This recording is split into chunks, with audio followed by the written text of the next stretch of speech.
And welcome to the Star Wars Reporter podcast, the official podcast of StarWarsReporter.com. Sorry, before we came on, I scared the crap out of myself because I looked back and it felt like there was someone standing here. Absolutely you feel scared presence. the crap you out feel of me. Presence, do you? I'm still trying to. When the opening credit was going, I don't know if you guys noticed, I kind of looked back to kind of figure stuff out, and it looked like someone was standing there, scared the crap out of me. But anyways, welcome to everyone. Oh, wow.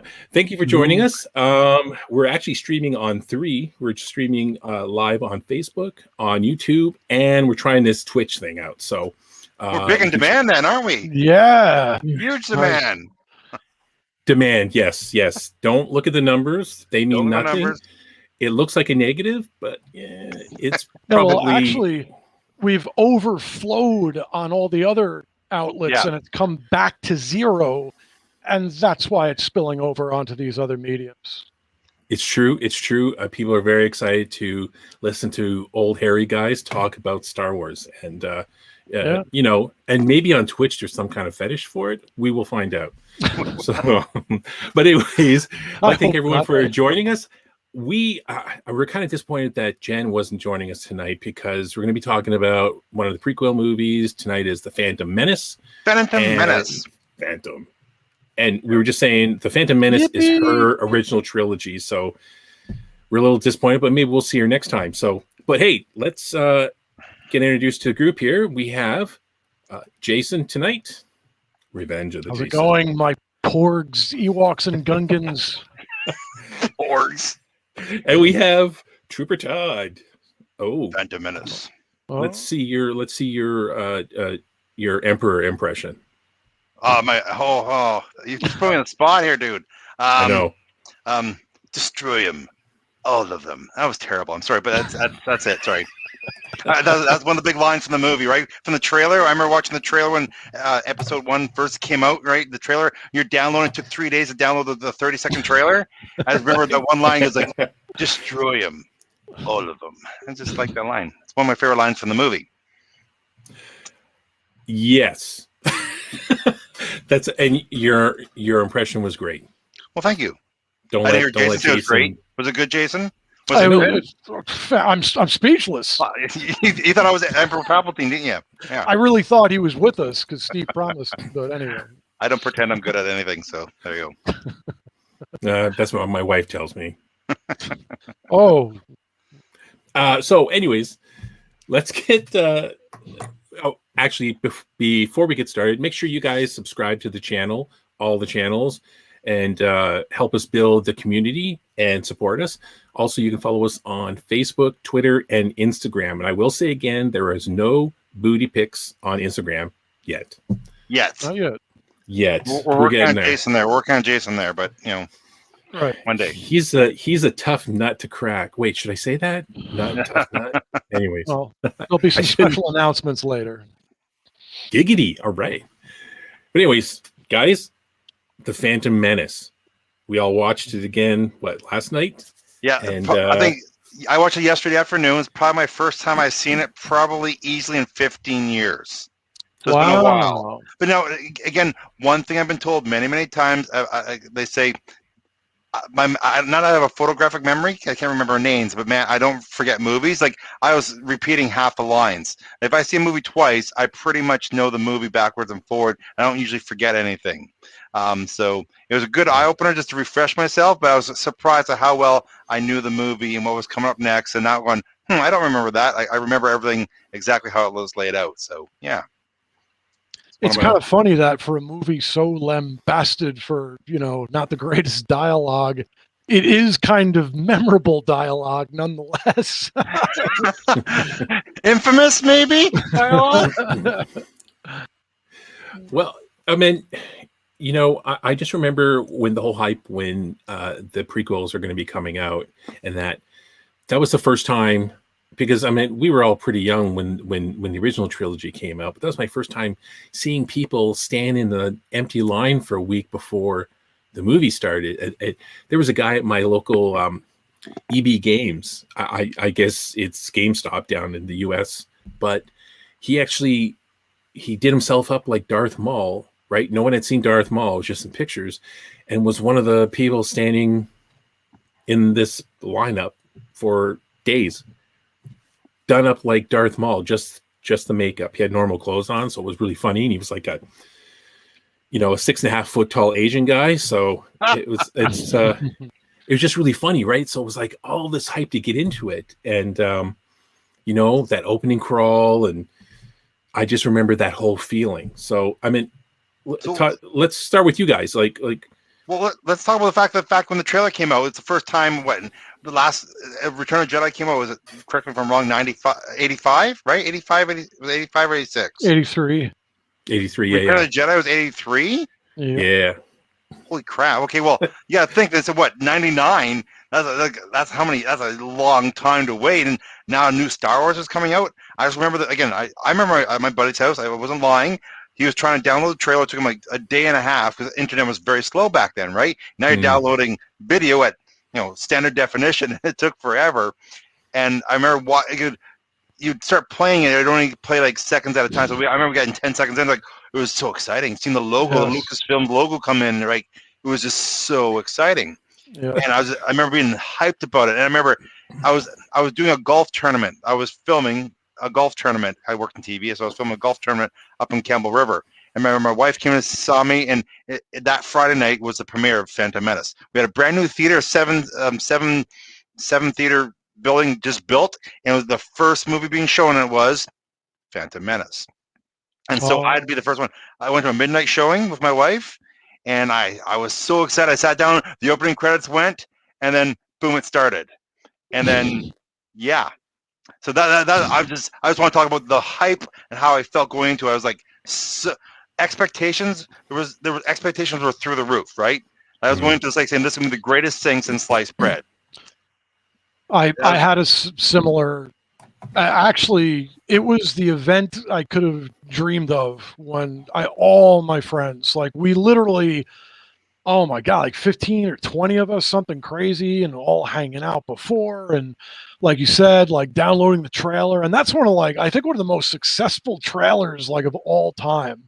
That trailer, that initial main trailer that showed Maul and the lightsabers and it was as we've learned, it was a little bit of misdirection because it made the movie like a little more intense and like darker than it kind of ended up being.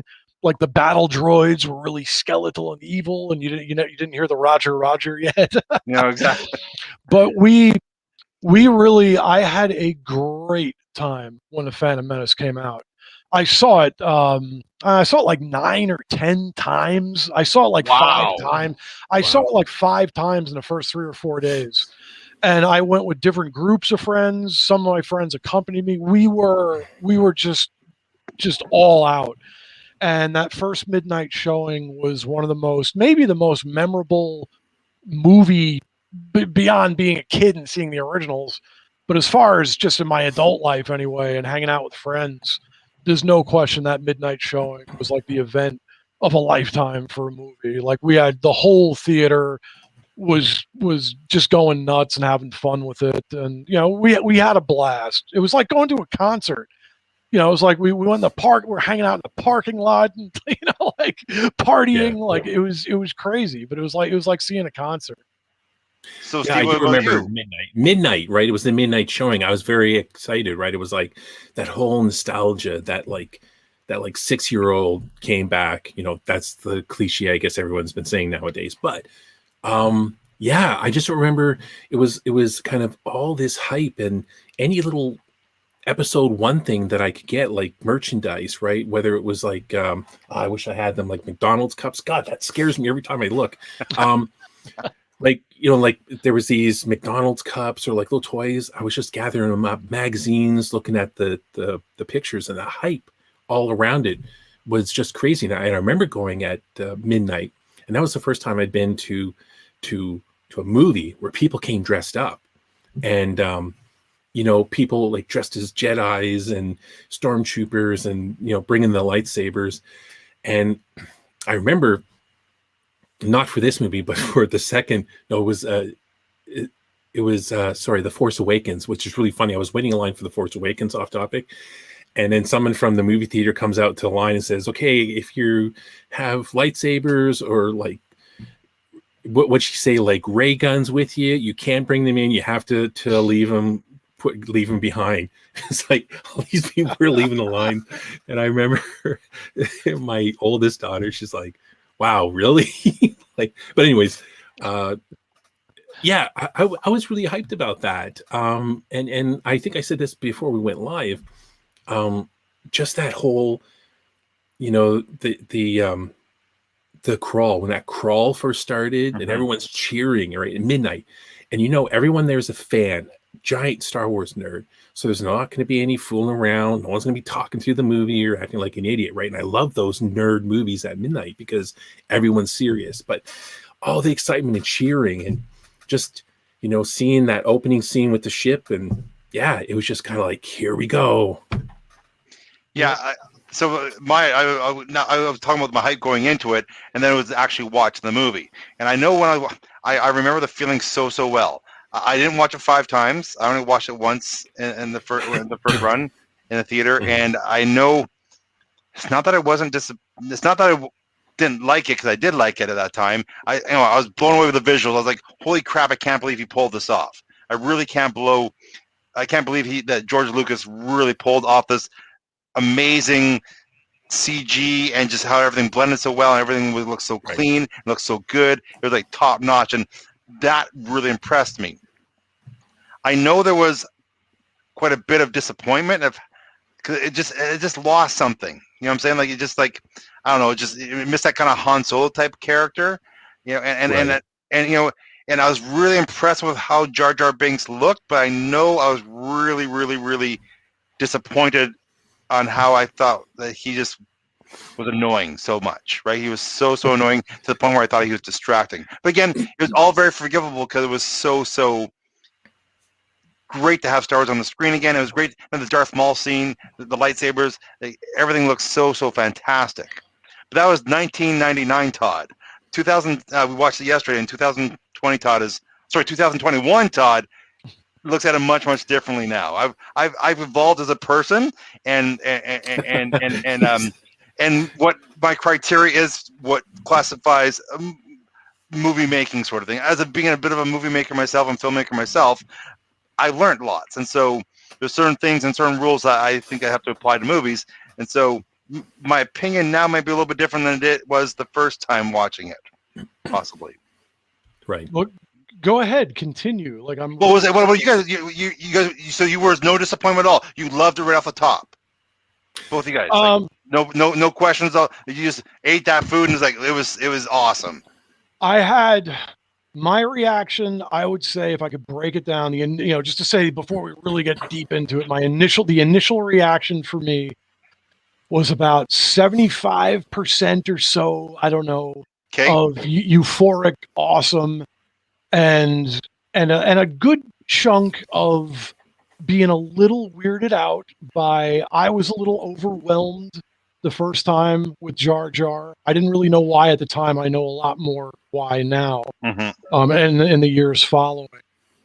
But actually, very generally, what I felt of the movie, and it wasn't even so much like Jar Jar. Like, you said it real quick, actually, Todd, before, which is maybe my number one, if I was to say very basic criticism, the lack of a Han Solo type character. And you can spread that across to the whole thing, and even watching it now today, the Phantom Menace does a lot for me. It's so cool on so many ways. There's a lot of great stuff about it. But my God, does it suffer from not having emotional characters that are laughing, characters that are pissed off, characters that are yelling, characters that are passionate. Everyone is so straight-laced and kind of flat. Because all the characters were in positions of power. So I get it. Everybody was trying to be, Obi-Wan's trying to be mature for Qui-Gon. Qui-Gon is what he is. And to me, by the way, the number one character of the movie by far was Qui-Gon Jinn, Liam Neeson. But he was my favorite too. Yeah. Natalie Portman as well, who is very, very, very subdued. And I get that she's in a position of power, and she's a young character trying to be mature. But man, she could have used some life. She's Princess Leia's mom too. But the movie was like, the whole intro was killer. The first half hour was adventure and the Jedi and the destroyer droids and the invasion, and then the subsequent escape from Naboo and the droids on the ship. And the first half hour is, to this day, among my favorite half hours of Star Wars. Really? Yes. Yeah. Okay, that's good. I have different opinions, but go ahead. No, I can't wait to get into it. Yeah, no, and then I'll give the floor away, but I'll just, to close that point. And again, it's really based off what you said to Han Solo. Yeah. The movie's number one thing to me, it just, like with Tatooine, when it was all just character development, the narrative and the story itself and everything, I was fine with. But the characters, everyone's just kind of dull. Like, and in the acting, it needed faster, more intense. George's old direction, like everyone was subdued. It just more so than the dialogue was bad at times, and it was at times. But to me, it wasn't so much the dialogue. The movie needed life, it needed enthusiasm, and it needed anger, and it needed laughter, and it needed. And George tried to cram all of the emotion into Jar Jar. Yeah, and that's absolutely. Yeah, I find it funny. I was kind of looking at what the description was for the movie. Like when you look up a movie and it's like, this is what the movie is about. And I just wanted to. This is a really small side note. I wanted to point out what IMDb wrote as the description for this movie, which I think is so funny, because you go to Wikipedia or you go to the official site and stuff, and it's like a really long, in-depth about this and that and finding Anakin. And here is what IMDb says. This is the description for the movie. 2 Jedi escape a hostile blockade to find allies and come across a young boy who may bring balance to the Force. But the long dormant Sith resurfaces to claim the original story. It just seemed kind of really bland to me. But anyway, I just wanted to point that out. But you know what? I agree with Jason about that kind of that opening, right? Like, it was kind of mysterious. You see the cloaked figures, which are going to be Jedi. And, up until that point, the only Jedi we've ever seen was, like Yoda and Ben and Luke and, well, Vader, right? I guess he'd be like Sith. And there wasn't really a whole lot of development in what the Jedi were. Well, now this is the early days, right? And the Republic, right? And it was just, I just remember the anticipation of seeing, like, I wonder who these people were going to be. And then when they took their cloaks off, and I was like, oh, okay, well, obviously I know Ewan McGregor's playing Obi-Wan. And I have to agree with Jason. My favorite in this movie was Qui-Gon. Liam Neeson, so good. And the character was awesome. I was thinking about it, and Qui-Gon's like my second favorite Jedi in the universe. So, wow, that's pretty big. Yeah, it goes Luke, Qui-Gon, Ben, and Kanan. Kanan Jarrus from Rebels. So, Yoda didn't crack the top 5. I'm getting. You know what? I almost kind of think like Yoda is kind of like. I always get this feel like Yoda's like above that, in my opinion. I see what you're saying. Okay. Like, he's kind of like, there's like Jedi, and then there's like Yoda, which Yoda kind of just sits above every other character. It feels cheap to rank him somewhere. Mace, so did he make it? Windu, did he make it? Windu? Well, it's just the top 4. I have to think about the list, right? But I you see, our friend was so John excited about the whole Jedi. I was looking forward to seeing so much more Jedi stuff, and how they expanded it from more of that, the Jedi fighting, which in the original trilogy, it was more like this kind of like kendo, Japanese kendo style. And then they went with more of this kind of like, Chinese, more acrobatic sword play or whatever, like kenjutsu even. And it was like, wow, it was so cool. So, John agrees with one of our viewers right now. He agrees with us as Qui-Gon was the movie. Yes. Well, see, so I like, again, watching the movie again recently, like, for me, when it comes to whenever I critique something, I always, like, I work in film, I work with people, I train a lot of people. I like to start with the positives. So I'm gonna start with the positives here. I love how manipulative it was. Like how the senator was he known as Palpatine? I can't remember. He was chancellor, right? Like he was senator at the time. He was a senator, Palpatine at first. Yeah. And you guys knew starting to watch the movie that was the Emperor, right? You guys knew that, right? You guys yeah, first time watching. Oh, yeah. Okay. I know too. Just I loved, and I still appreciate it now. Like when I first watched it, it was just so overwhelming. There's so many visuals, just overwhelming. But the storyline of how he manipulates everybody on both sides, like both sides of this whole entire, the good guys, the Trade Federation. His fingers are stirring the pot in everything, and he controls everything that's happening. I love that part of the story. Like that's amazing. I just even like how he tells Natalie Portman, what's her name? Padme, sorry. He says the counselor, the chancellor, right? You should vote no confidence. She's like, I won't do that. Then all of a sudden, here comes the bureaucrats. Money's driving and all. Then boom, right? He plants a seed. He plants it. That's so well done. And I think that's a really good part of the story. And now that's my good stuff. Qui-Gon was great. But again, to me, it's the whole let's go. I'm going to look at writing. I think that George Lucas needed a writing team to help him because I think he lost touch with the audience because every single comic relief moment in that movie fell flat. I think it's besides the latest Sherlock Holmes with Will Ferrell movie, nothing has been more flatter when it comes to comic relief than this movie. Everything flopped. There's nothing unless you're 5 years old, you're not laughing at any of the comic relief. Am I wrong, guys? Right. Anything? No. I'm thinking that he put a lot of he was putting a lot of that onto Jar Jar Binks, I think, and maybe he was trying to kind of really hit that kind of kid market, the youth market. I guess so. But again, you guys remember adults are watching the movies. You look at all the movies, you look at any of the Marvel movies, right? God, it's full of comic relief that hits and sticks every time, right? It's a challenging to do that sort of thing, right? So that's one of my biggest issues with it's just and I thought the direction of I remember seeing this for the first time in theater and being in awe of the opening Jedi scene. See, for me, the Jedi, again, I know the Jedis are cool and the Jedis are important, but for me, holy crap, I thought Jedis are really boring. They don't, because like Jason was saying, there's no emotion. Where you have Ben Kenobi, who is all the serious. And I know we're jumping up to episode 4, but you have Luke who's learning. He had a temper. He was emotion. You had Han Solo, right? When everybody's so straight laced, I just thought that like you were saying, Jason, there's no emotion in the movie. So no one's like Natalie Portman. I thought was a terrible actress. I had no idea that she could actually act because it's the direction. The poor kid. Like the poor kid, I'm sure it has some talent, right?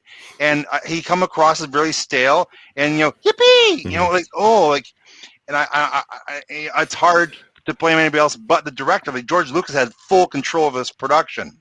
So again, I'm not trying to bash George Lucas. I like it. What he's done is he's changed my life as a kid, and everything I grew up is around George Lucas and what he's created, right? So don't get me wrong, but if there's a failing here, this is where it is. It does not stand the test of time.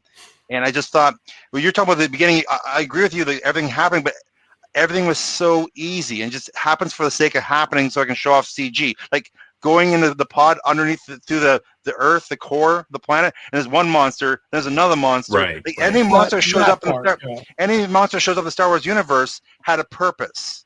Or it had a reasoning, except for Porgs and those stupid ice dogs. But that's another movie. But so everything just happened just for the sake of I can do CGI. I'm going to do it, right? And then you have when Jar Jar Binks, we're going to go down to the Gungans, the Gungan city under the water. He just doesn't jump in. He jumps in, does 5 flips, and jumps in. It's all excessive.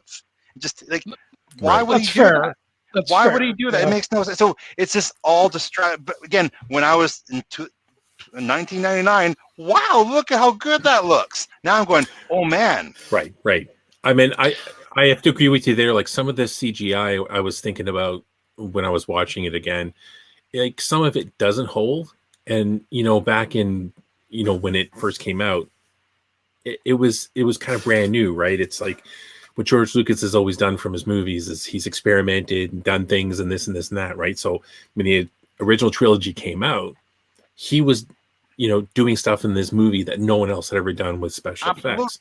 So now he's kind of testing it, and at the time it was like you were saying, it was mind blowing. And Jar Jar Binks at the time, I was kind of like, ugh, but it's Star Wars and it's kind of whatever. I was just kind of ignoring a lot of that. Like whenever he was on the screen, I was kind of a little stressed, like you, like, oh, okay, let's get on with this. But he ruins the scene. Like I'm trying. Like even John says that there was too much try and not enough do, and that's exactly what they're trying. All this stuff. Again, I don't think the CGI looked bad. That's not what I'm saying. It's excessive. There's one where the Viceroy. There's one he's walking.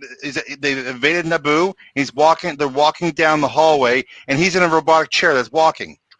It's the only time the whole movie he's in a robotic chair that's walking. Why?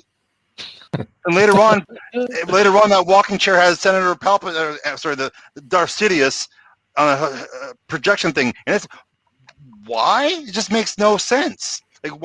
Why would that Grand Viceroy on that one walker one time, the rest of the time he's walking on his feet? It makes no sense. Unless his troops came up to him and said, Viceroy, they just finished your walking chair. We got it for you. I'd be like, hell yeah, man. Bring down the walking chair as we march through. So why did he give it up? Why did he give up to the hologram projector later on in the movie? Because he's like, well, yeah, I got to move around now. I don't need it now. But see, he's got to get his steps in.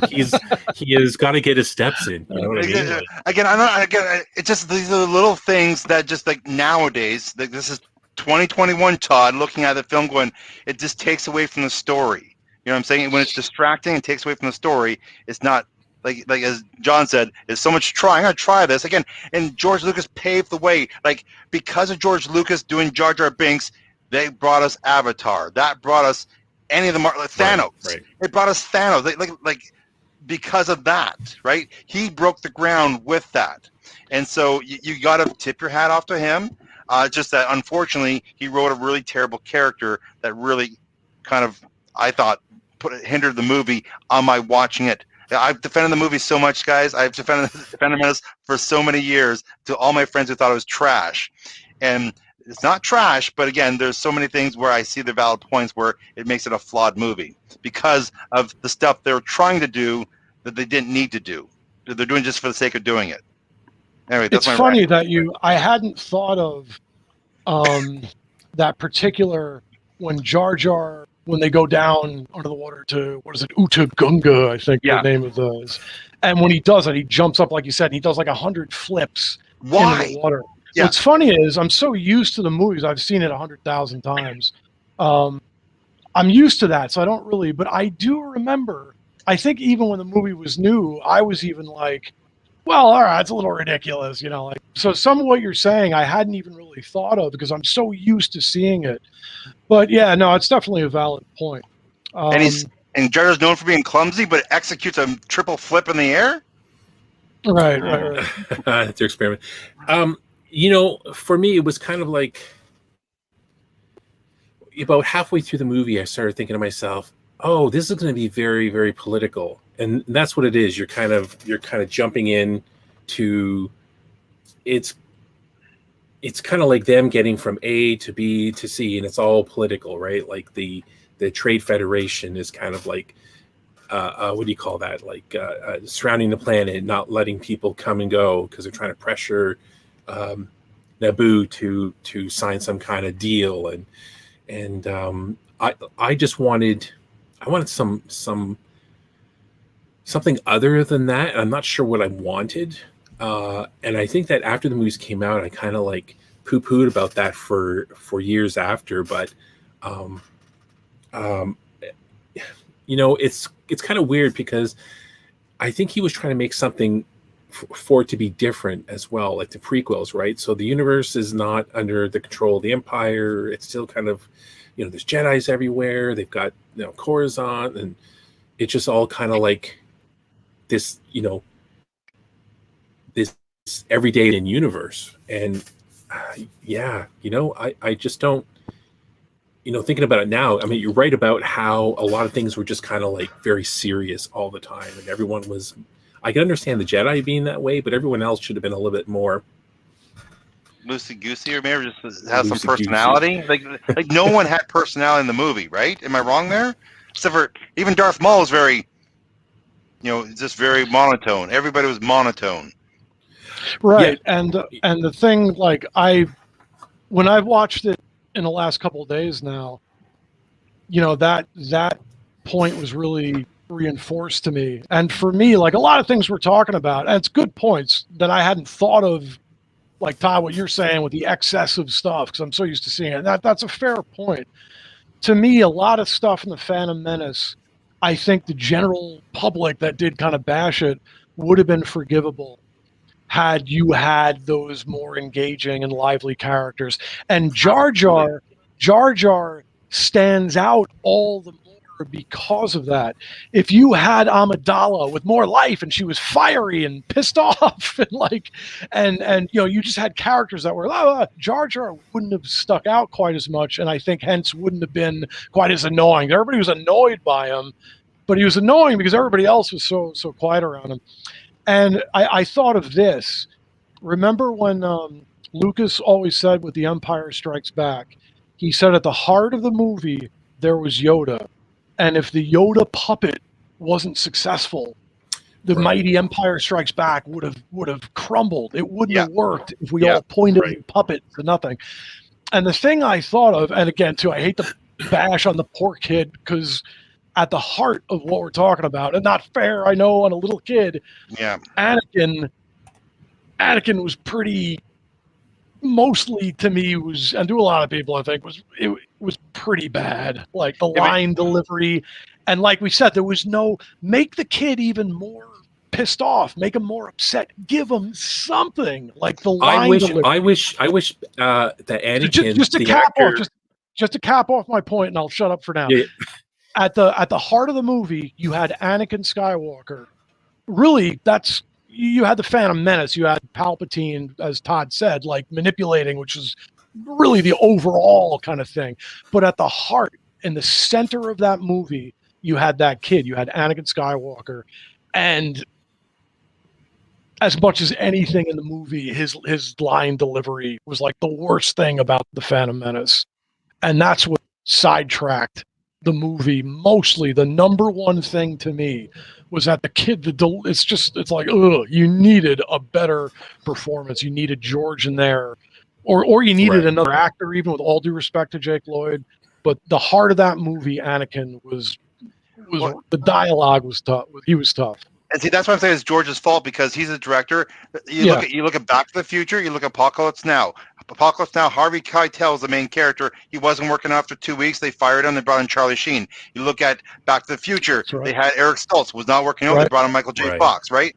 George Lucas, after 2 weeks, could have said, you know what? It's not working out. But I think just because you look at every other character in the movie, that's what he wanted.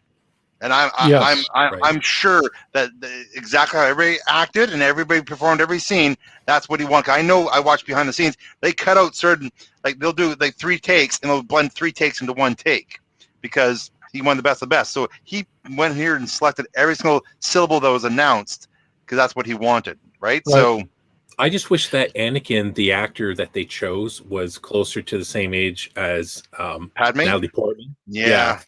My kids were watching with me too because they didn't want to do homework, and they said like, "Dad, this is gross." Like they get together and have kids. Yeah. Right. Well, I mean, she's probably supposed to be. Like, how old is she? Isn't she supposed to be like a teenager as well? I think 14, maybe 15. 14. Yeah, she's supposed to be 15. It's not too bad when they get older, but right. And how old is Anakin supposed to be? 9, he's younger 10? than that. Yeah, I think he's younger than that. Oh, do you really? Ooh. I'm pretty sure. And a great point about that. I'm just saying you get to a certain age, right? Where then, of course, then Anakin, the boy becomes older and bigger, right? Like, I guess they're only supposed to be like 4 or 5 years apart. It just seems weird. I just wish they were closer together, right? Because then when they bring Anakin, so when they free Anakin, bring back Coruscant, and we want Qui-Gon saying, "I want to train him as a Jedi." They're like, in the end, they're like, he's too old. I'm like, really? Because he looked kind of just as old as the young ones. Yeah, that he kills later on. Yeah, but the young ones could have been in the Jedi program for like 3 or 4 years. Sure, right? We don't know that. They didn't, we don't know. But if they figured that he was, 20,000 metachlorians or something, and he had more metachlorians than even Yoda, it's like, okay, well, we can work with that. You know what I mean? Like, it just seemed like I wish he would have made him older, and then it would have gotten rid of that bad dialogue, because I think that there was the attempt to go for that really kiddie, yippee, and that's so cool feel. Right. You know what I mean? 100%. And then you'd have like another 14-year-old going, "Hi, nice to meet you." You could have made him, even as a kid, you could have made him a little like edgier, a little more. You could have put a little more Darth Vader, a little more hint of Darth Vader character into a kid that was even like 4 years older. And I totally agree with that. I think if he was like 11 years old or something, you would have had like a bit of a more mature. You still would have had a kid, but you would have had a more mature kid that you could have done a little more with, or he would have been a little more impactful. I think John, sorry, Jason, Steve just shared John's comment there about the movie tried too much to appeal to too many audiences, and I think that's trying to. Like, it could have been so much darker. Like you were saying, like the trailer looked a lot more dark, and I agree with you. Like the trailer, like I was expecting something more gritty, more intense, and it didn't have a lot of that intensity that builds up, right? Like I thought Clone Wars at the end did more. Oh, sorry, that's now in the movie, but I just felt like the middle, there's a lot of nothing happening for so long. Now, I can appreciate more of the politics now because I understand politics a bit more now than I did back in 1999. And you can see that master manipulation of Palpatine there, which I think is just brilliantly done. But just there's a lot of nothing happening with characters who are showing zero emotion, right? So it's a long slog to get through, right? So even my son, my son's in university, had some reading to do, but he really didn't want to do the reading. He goes, I really must not want to read because I'm keep watching this movie. He said to me. Now, he's not a Star Wars fan. I lost him years ago. I apologize, guys. I failed as a parent when it comes to Star Wars. I apologize, but I'm there. I'm there with you. But yeah, well, that's another podcast. But even coming to the part like where it gets starting to get good again to me is like that lightsaber confrontation, right? When they split up, right? And I really that scene where they're fighting Darth Maul. Yes, thank you. Like yes, that like so good. And then especially when it gets to whatever that track, the barrier thing is, and they're waiting, and Qui-Gon and then of course Obi-Wan couldn't get there. That's the only time the whole movie there's emotion with Obi-Wan. And then when he's like, no, right? Like there's emotion all of a sudden, right? And it's that waiting. Then he comes out and he's like, wham, wham, wham, wham. Like it was so good. And then the music scene right there, I reversed that scene last night, and I always do this whenever I watch it now, and I get to that scene where Obi-Wan's getting ready for that barrier to come down. I rewind that like half a dozen times because when they know it's coming, and then there's that emotion, and so Obi-Wan starts bouncing, right? He's getting ready. He's getting ready. As soon as it opens, he comes out like a maniac, and it's like it's not just swinging like a crazy person. He's swinging like a crazy person, but there's actually that martial art in there, and it's one of the best fights. Aside from the three of them chasing each other all over the place, it is probably my favorite in the prequels. It is so good, emotion filled, and just like tense. He's so angry. And Darth Maul's a fantastic character that was just thrown away because like he looked badass, and he just looked. He had a great look, right? And he was cool. 2 lightsabers. His moving, his technique, and I know there's plans for him. Like he thought he was gonna be in more movies. I know I read that somewhere. He thought he'd be along a lot longer than what he was. I remember when they chopped him in half. He fell out and I was a little disappointed. I'm not gonna lie. I know. A little disappointed, right? No, we all absolutely. Yeah. Like again, jumping out of two trilogies later on when Snoke dies, just like sorry. But just like, sorry, I want to rewind. That was awesome, but also I really want to talk about this again as a movie maker myself. I want to talk about the pod race and just how spectacular looking that was, and the sound. I mean, it's the sound design. The sound design of the pod from Sabova. Sabova's that his name? Sabova. Noise is I love that noise. Good. It's the greatest sound design possibly in the whole entire franchise is that sound of that one pod racer. It sounds so intimidating, so scary. If you're a pod racer and you're Anakin and it's coming right behind you, like how intimidating is that, right? Yeah, it's just it's the awesome. whole look and sound and just that whole thing. It's so clean. Having the sand people there picking people off. I love that. It seems kind of random. I don't. But there was some story behind that. That was funny. That was good. Actually, that was probably the funniest thing in the whole movie. You're right. I agree. There was a story behind that. I guess what's happening is the story behind that. I found out, just in the past year or so. I believe it's like it's sacred ground to the Tusken, and then they're running pod races all through there and exploding pod racers, and they're really offended, so they just park themselves up there and they're taking pot shots at these invaders to their like kind of like a sacred place to them and stuff. So I didn't even know that, and I think that's hysterical. That's perfect though. But I thought that was cool because sand people, they're kind of they don't like anybody else, and they're like, oh good, you're the perfect opportunity to snipe at people. I thought that was brilliant.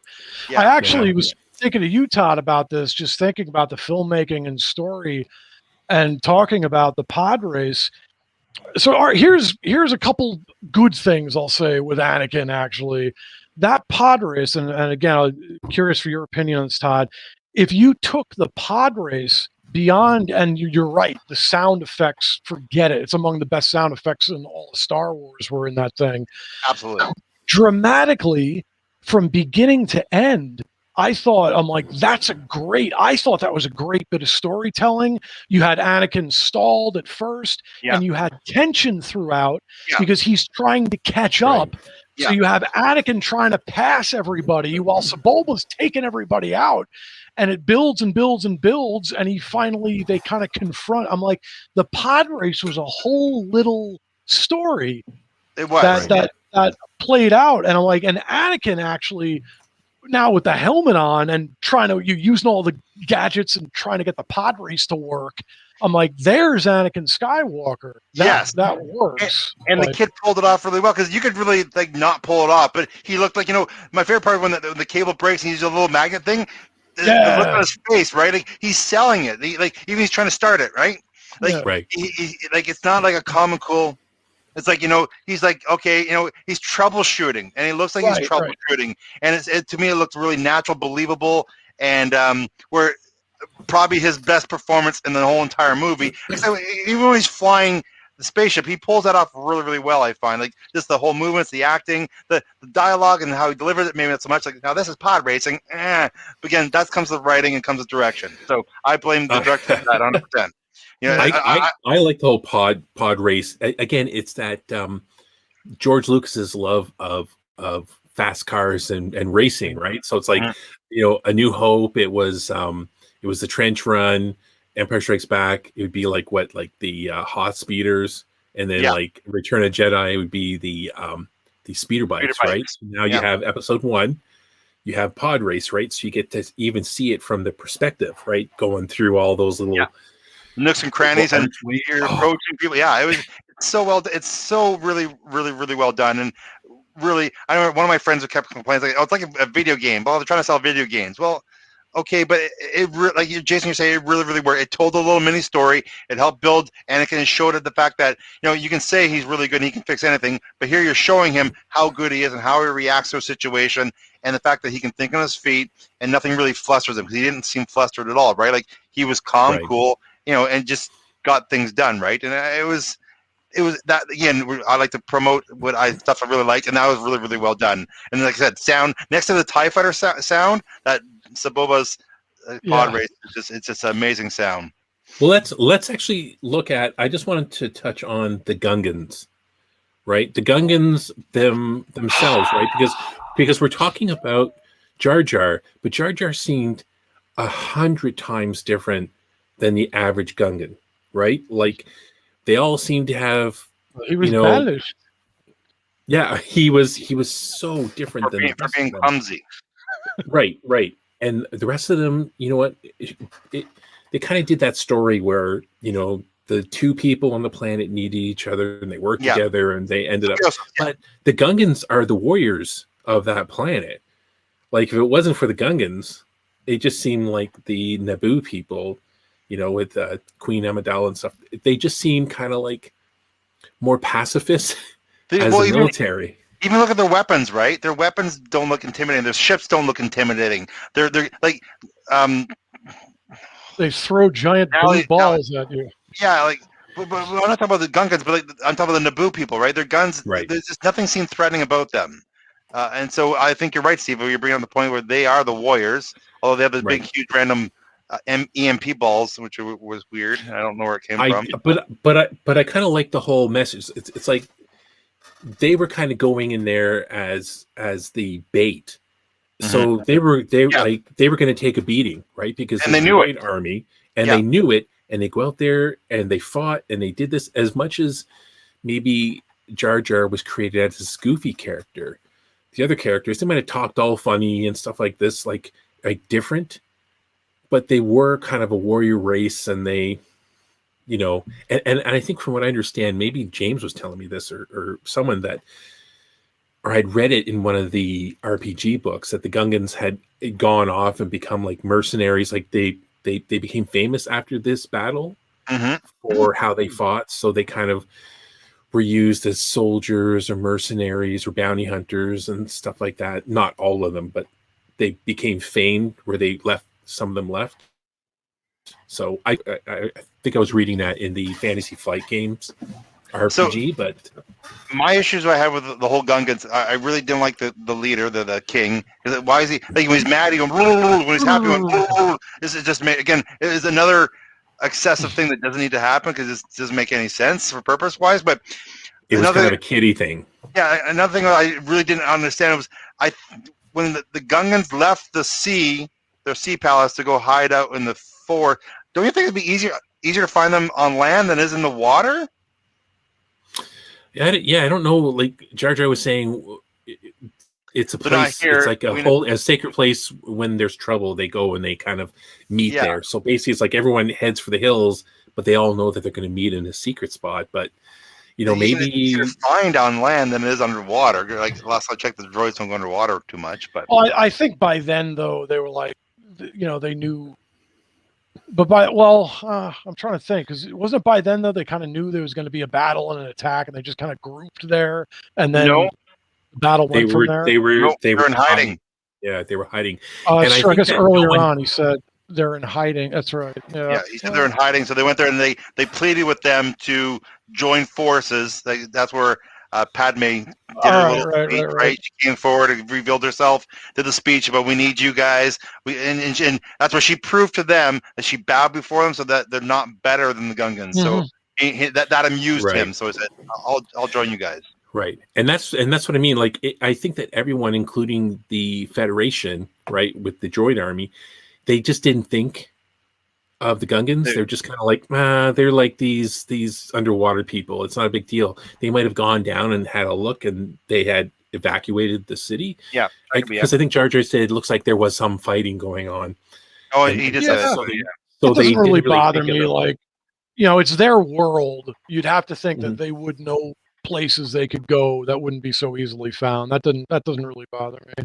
No, I know. I think it's just much easier to find people on land than underwater. That's I mean, that's all. The Gungans, I didn't mind the Gungans, and I didn't mind the battle, and I thought it was a different kind of battle for sure. Yeah, I like the fact that the Gungans were they weren't really trying to attack; they were trying to stall. That's all their tactic was to stall. It wasn't trying to beat them. It was stalling for that Padme and them can go there and get the Viceroy. That was the whole entire thing, right? So again, they didn't go there and attack. They didn't attack. They stood there and defended.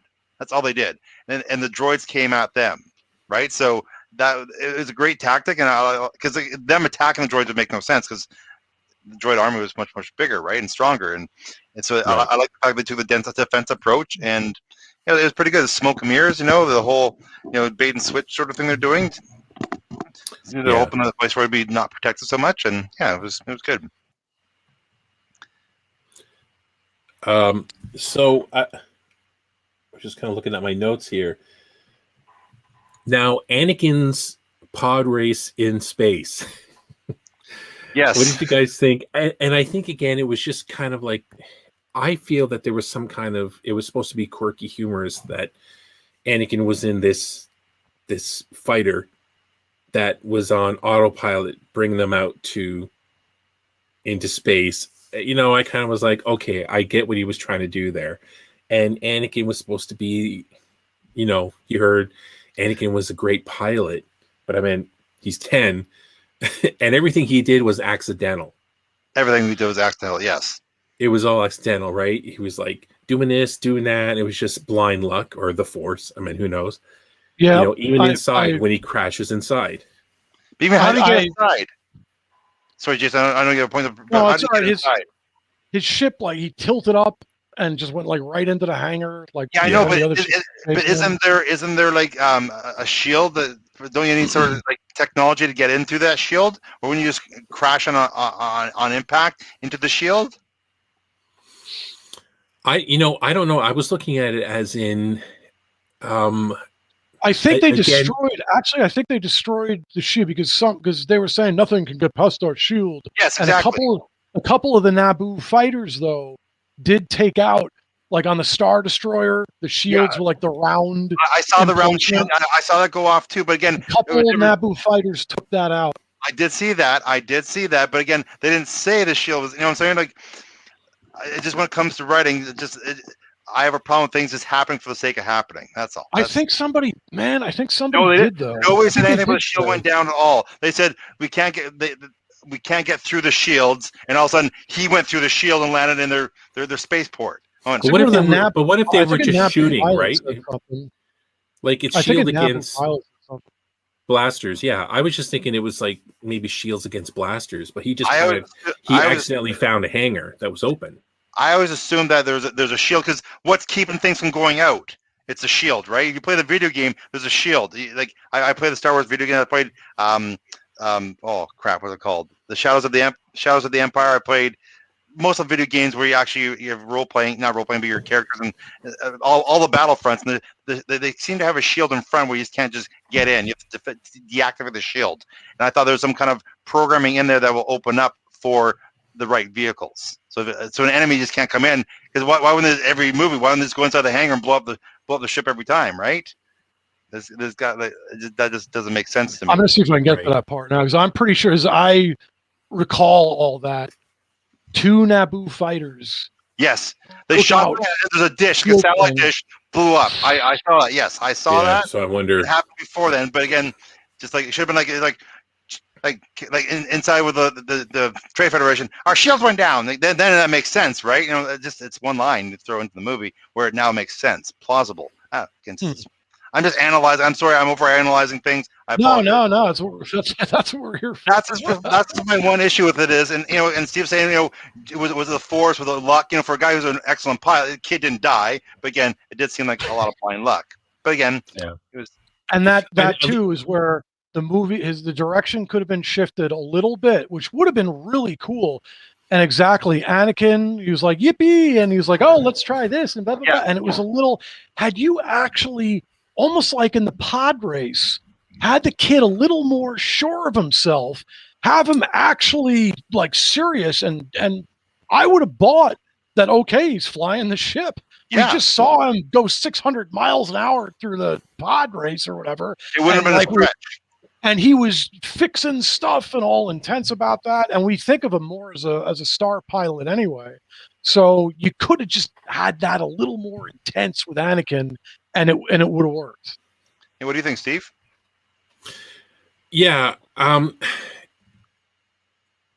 think that, like I said, God, I wish he was just a few years older, but it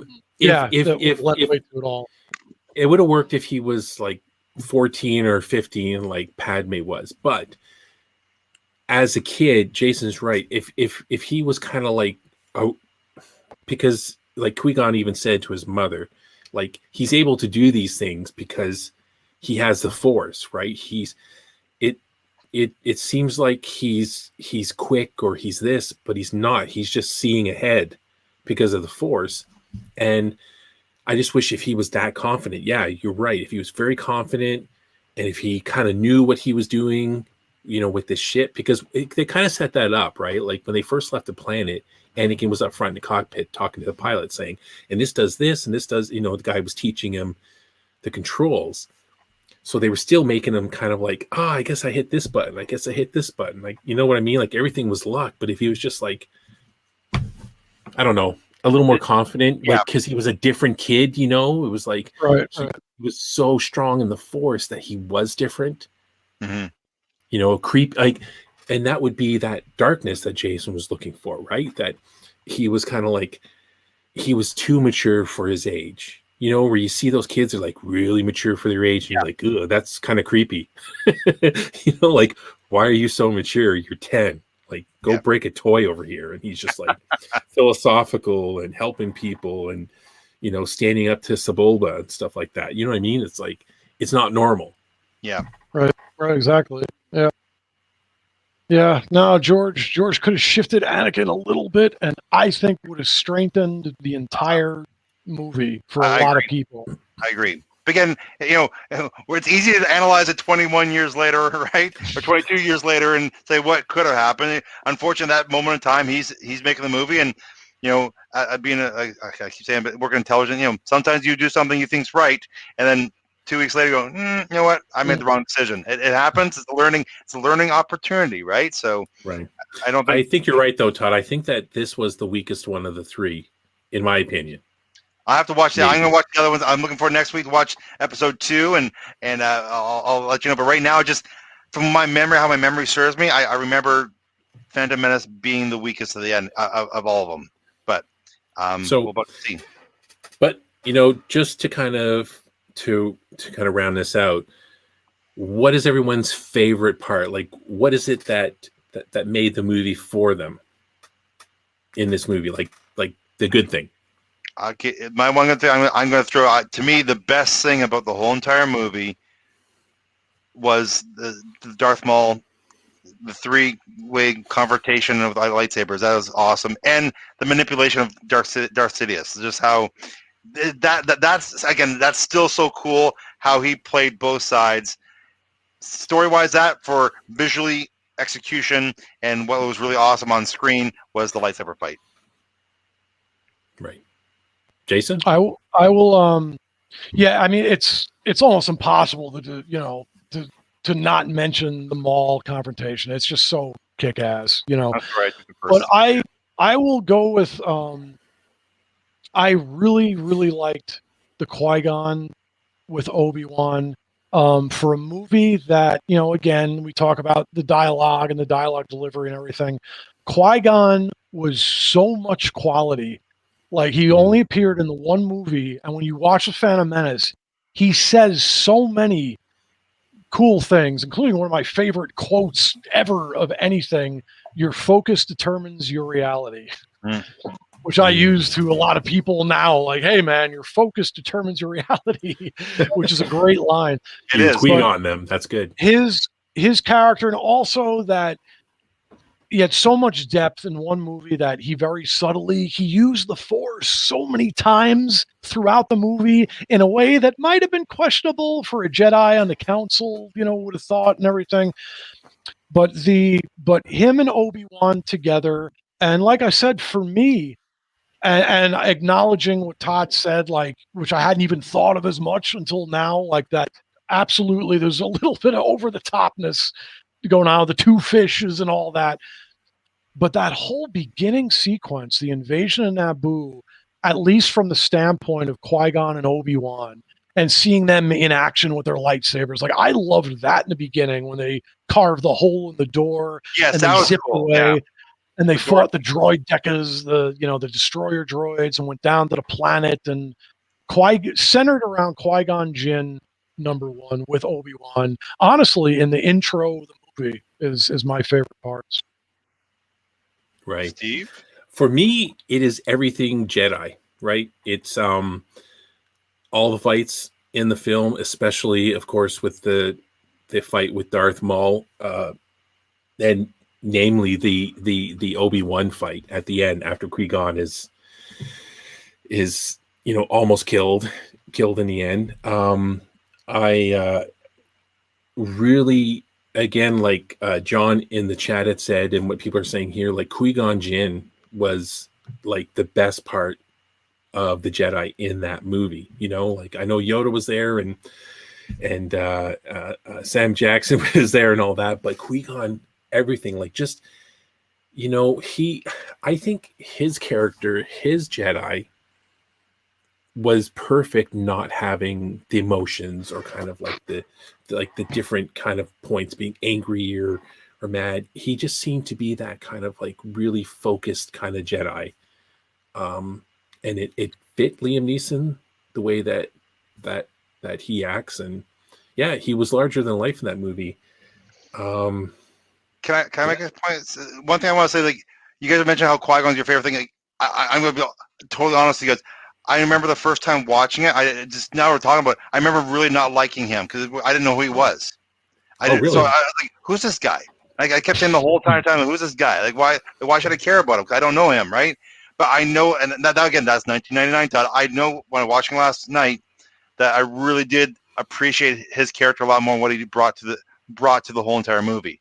Like a lot of things, everything you guys are saying about the points he brought up, the lines he said, and the dialogue he said, and just his mannerism and demeanor, he kind of set the tone for everybody else underneath him, right? Which a great leader is what he was. And I didn't appreciate it the first time watching. I just, as you guys kept talking about more, I just remember I not liking him the first time I saw the movie just because I didn't know who he was.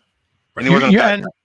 And just to quick add to that, real quick, you're not alone in that actually. And I remember a lot of people were saying, because I think they wanted a little more Obi-Wan, and everybody liked Darth Maul, and so people weren't expecting Qui-Gon, this unknown guy, to fill up so much space of the movie. So you're not alone in that. My perception going to Phantom Menace was Obi-Wan was the big guy. Like, you know what I'm saying? Like the big Jedi, right? And I apologize for saying Jedi are boring. Jedi aren't boring, but when they're all together not doing anything and all talking monotone, it can make for a long slog of a dialogue, right? So that's what I mean when I say I want to make sure people understand that I don't hate Jedi. I like Jedi. I love what they do. I love their powers. I love what they're capable of doing, and I buy all that stuff. Just what I'm referring to is it's a long slog when there's no emotion going on. Please send all hate email to Trooper Todd at Trooper Todd, I'm sorry.com. No, we got it. No, you know what? Liam Neeson was in Crawl, so don't tell me he was a no one. He was also in Darkman. Yes, that's right. He was Darkman. And I love Sam Raimi. Sam Raimi is one of my favorite directors of all time. Darkman was Darkman. Yeah. It did really well at the box office. I don't know how it did so well at the box office, but it did, eh? Wow. It did really well. It actually as a comic book movie, and it did really well. And I watched the movie going, I really don't like this movie, but it was great. It was a comic book movie, so I had to like it. I don't remember what I thought of that. I saw that in the theater. I was one of those. I can't remember what I thought of it. Wow, I'm going to have to check that out. I'm a huge Evil Dead fan, so I love the Evil Dead movies. Yes. And then Sam Raimi's making Darkman. Oh, it's going to be so awesome. I'm going, very campy. I don't even remember what it was. I remember him and his face and everything messed up. I don't remember if I liked it or not. The Darkman podcast will be tomorrow night. One final point. Can I say one more final point, Steve? Of course. When you guys watch the movie again, that whole scene where Qui-Gon's explaining to Anakin about how metachlorians work, don't you think it would be much better if they cut that out? I don't know why nobody tried talking him out of cutting that out of the movie, because that would have fixed so much problems with a lot of things. Don't you think? Like, even to talk about how he analyzed the blood and said he has this metachlorian count, I don't think they had to say more than that. Because I really think them trying to explain how the Force works was really. I think he was trying to scientify the whole Force. George Lucas, he kind of maybe changed over the years from the original trilogy to the prequel. So he was trying maybe to show a measurement, to show how great that Anakin was, right? And I always thought it was funny that if it came up in the sequels, that, someone could have said, if metachlorians came up, because that was always the thing. Like, are they going to talk about metachlorians in the sequels? I thought they could have said something like, if Luke was going to talk about it, he could have said, there was some Jedi that thought that they could measure the Force, but the Force can't be measured. It's this, it's that, and stuff like that. That's how they would have fixed if they wanted to. Yeah. But I think Metachlorians was just a way for George Lucas to say, this is how much Force Anakin had in him as a kid. Yeah. He had more than Yoda. Yeah, but which makes sense. I just wish they didn't try explaining what it was too much. But and that was a huge issue to a lot of people. Yes. And I agree with that. I wanted some Star Wars to be magical. We had enough with the political stuff. Yeah. We had a lot of politics in Phantom Menace. You didn't need to demystify the Force as well. But let's just leave that as magic. Right. But hats off to Mandalorian for Filoni and them for like saying, they brought it back saying M count. They'd have to go into more than M count, right? Right. They just Everybody who knows Star Wars know what we meant by M count, and that was good enough for everybody. Yeah. They don't need anything more than that. And and they said the word like Anakin, which Todd, we talk about writing, and so midi-chlorians. What are midi-chlorians? He said it. The word was said like 3 times in like a 10-second span. Exactly. And when I say it's the rule of 3. Grogu. Right? And then the recap next show. Grogu. It's 3 times. It's what they teach you when you're writing.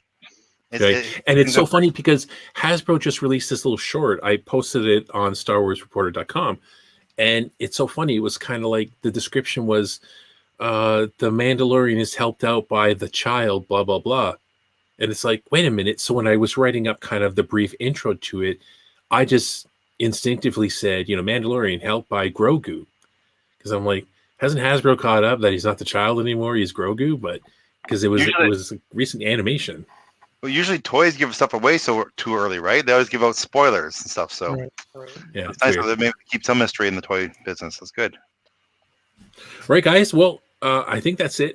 I'm really looking forward to the next movie, Clone Wars Episode 2, Clone Wars. Attack of the Clones. Attack of the Clones. Sorry. Yeah, I'm looking forward to watching that too, man.